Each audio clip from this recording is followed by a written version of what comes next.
create more pressure. That would cause the dog to bite down harder. So a lot of times, if the suspect has the wherewithal to go, okay, I get it, and they go more passive, the dog will actually calm into the bite. Anyone over here? Do you spend so much time, Egon? Is there any precautions you take to prevent him developing social or separation anxiety?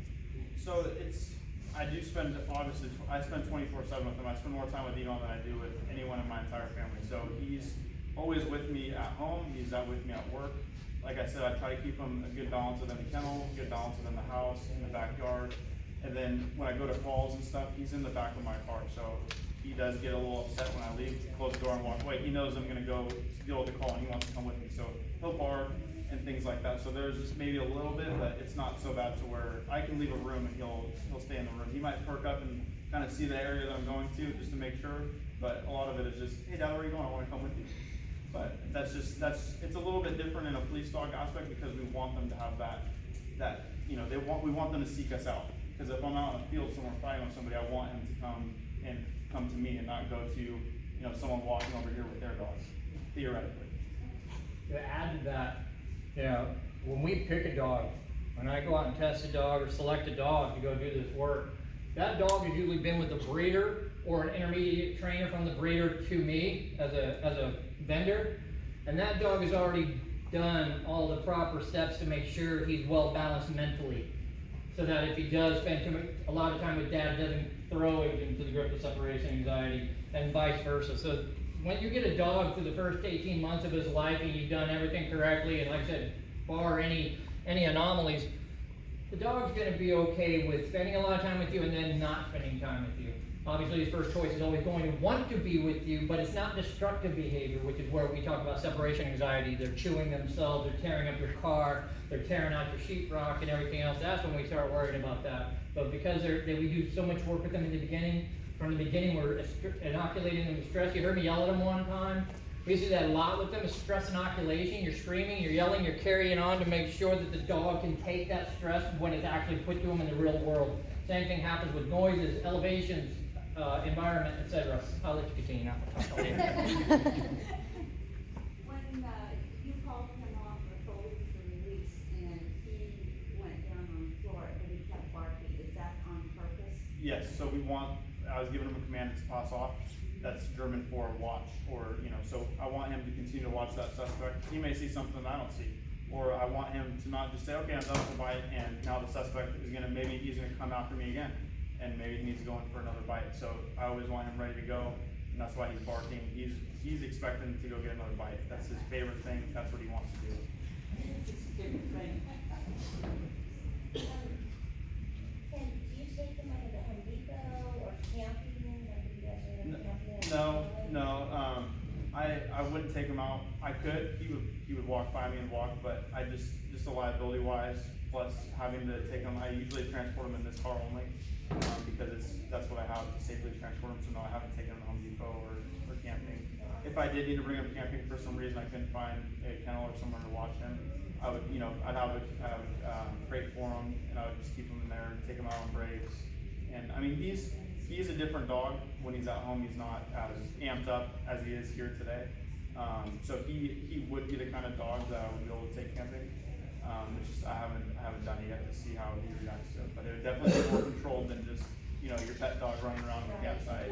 And keep in mind, this is a $20,000 piece of equipment for the city of San Ramon. So he doesn't go and play with his gun when he's off duty. We make sure that the dog's still, that we got to keep the mindset that this is a tool of the city, and if I screw something up and he can't do his job, I'm in big trouble because I just threw away a huge investment. So yeah, we don't put them into precarious situations. Does he have like a bulletproof vest that he wears? He does. So he has one. He's been fitted for one, and he has that, and he's good with it. It'll protect him from. Any feathers in? It comes up. So you saw the vest that he has on. It's a little bigger than that. It's just covers all the way down his whole torso. In the back. Do you guys go through like scenarios where somebody's like, if it's even possible, to sidestep or resist a bite? Oh yeah.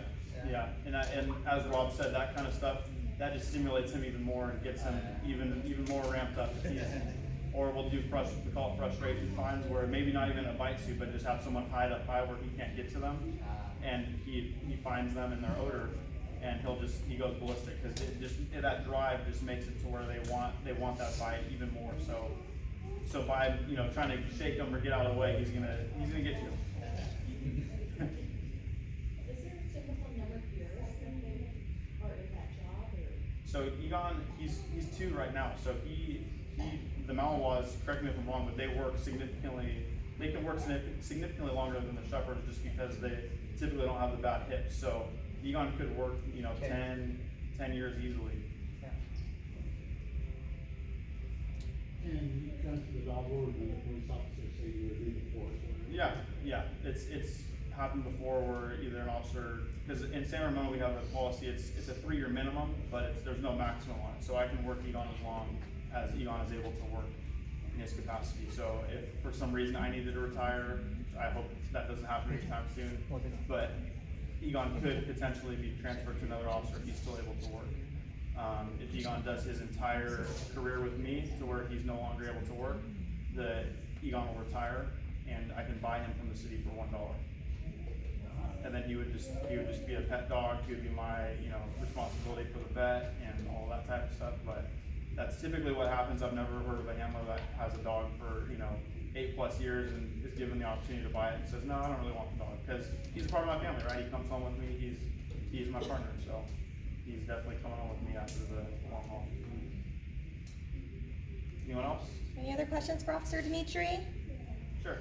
Is he only trained in German commands, or is he bilingual, or? He's all German commands for all of the commands. I'll still slip some, good boys or things like that in there, which it's more so the voice and fluctuation that I think he recognizes, but all of his commands, like sit, stay, all of that is all in German. Did you have to learn? I had to learn those specific commands, yeah. Why German? He's from Germany. Is it more customary, or is there a reason why he's German? So he's from Germany. A lot of the dogs, they can come from the Netherlands, they can, from France, and usually they're trained in those languages, and so it's easier for us to just learn those few commands in their language than to try to reteach them the English version of what they've already been taught. They've been pre-trained. Right. Anyone else? Isn't it also, because it minimizes, clerks or anybody to be able to give them commands? I would say that's a good, tactically, yeah, I would say that's a good advantage as well. Because not everyone in the streets of San Ramon is speaking German. Would he respond to someone else giving the same command as you? He will, but it's not gonna be the same as if I say it. Like my wife will tell him, just to seats, and he'll sit down. But most of the time it's just me giving him the commands. Okay, thank you very much. Yeah, thanks for having me, guys.